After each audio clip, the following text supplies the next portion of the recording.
Kalau kita bicara soal dunia kesehatan, biasanya yang kepikiran itu tantangan fisiknya. Jarum suntik, situasi darurat, jam kerja yang panjang. Tapi sebenarnya ada tantangan lain yang nggak kelihatan, yang justru tersembunyi di balik layar monitor dan kata sandi. Hari ini kita bakal kupas tuntas dilema etis yang dihadapi para perawat di zaman serba digital ini. Oke, kita mulai dari pertanyaan ini deh. Coba bayangin sejenak, sebuah kata sandi, iya, cuma kata sandi, ternyata punya potensi bahaya yang lebih besar dari jarum yang salah tusuk. Ini bukan lagi cerita fiksi ilmiah loh, tapi ini realitas sehari-hari dalam dunia keperawatan modern, di mana taruhan etika digital itu jadi tinggi banget. Profesi perawat itu udah berubah banget. Mereka bukan lagi sekedar pelaksana tugas fisik, tapi mereka udah berevolusi jadi apa yang disebut pekerja pengetahuan. Jadi, produk utama mereka bukan cuma perawatan fisik, tapi juga data. Nah, ini perubahan besar yang bikin cara kita memandang peran dan tanggung jawab mereka juga harus ikut berubah. Ini dia gambaran apa aja yang bakal kita bahas. Kita akan mulai dari ngertiin dulu masalahnya, terus kita lihat kerangka etis apa yang bisa dipakai, lanjut menyelami beberapa contoh nyata, lalu kita perluas pandangan kita keluar rumah sakit, dan terakhir, kita cari tahu gimana caranya ngambil keputusan yang paling tepat. Oke, kita masuk ke bagian pertama. Mari kita lihat gimana teknologi ini bisa jadi kawan sekaligus lawan dalam dunia keperawatan. Inti dari semua ini tuh namanya Sistem Informasi Keperawatan, atau SIK. Gampangnya, anggap aja ini sebagai otak digital yang ngebantu perawat ngelola semuanya, dari rekam medis elektronik sampai ngebantu ngambil keputusan klinis. Ini adalah gabungan dari banyak ilmu yang tujuannya cuma satu, perawatan pasien yang lebih baik. Nah, disinilah letak masalah utamanya. Di satu sisi, teknologi itu nawarin cara yang luar biasa buat ningkatin kesehatan pasien. Tapi di sisi lain, ada tanggung jawab yang besar banget buat ngelindungin hak dan privasi mereka. Tarik-menarik antara dua hal inilah yang menciptakan dilema etis yang nyata. Terus gimana dong perawat menghadapi semua ini? Mereka nggak sendirian kok, mereka punya semacam kompas moral. Yuk kita lihat apa aja alat etis yang mereka punya. Ada dua cara pandang utama nih. Yang pertama, prinsipialisme itu fokusnya ke tindakannya benar atau salah. Sementara itu etika kebajikan ngelihatnya lebih dalam lagi. Nanyanya perawat yang baik itu bakal ngapain di situasi kayak gini. Dua-duanya ini penting banget buat pengambilan keputusan yang menyeluruh. Prinsipialisme itu sendiri berdiri di atas 4 pilar ini. Menghormati pilihan pasien, kewajiban untuk tidak merugikan, tugas untuk selalu berbuat baik, dan memastikan perlakuan yang adil untuk semua. Nah, prinsip-prinsip ini nih fondasi yang bakal kita temui terus-menerus. Sekarang, kita beralih dari teori ke praktek. Mari kita lihat gimana prinsip-prinsip tadi diuji di tengah kesibukan rumah sakit yang sebenarnya. Kenalan yuk sama Allison.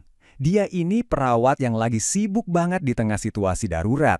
Tiba-tiba, seorang profesor klinis datang butuh akses data pasien saat itu juga buat bahan mengajar. Wah, tekanannya tinggi banget kan? Karena niatnya mau membantu dan biar efisien, Allison membuat keputusan dalam sepersekian detik. Dia membagikan kata sandinya.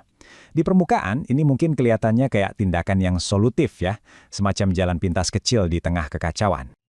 Tapi, ternyata konsekuensinya sangat besar. Tindakan yang kelihatan sepele itu ternyata bukan jalan pintas biasa. Itu adalah pelanggaran etika dan keamanan yang serius, yang secara langsung membahayakan kerahasiaan dan integritas data pasien.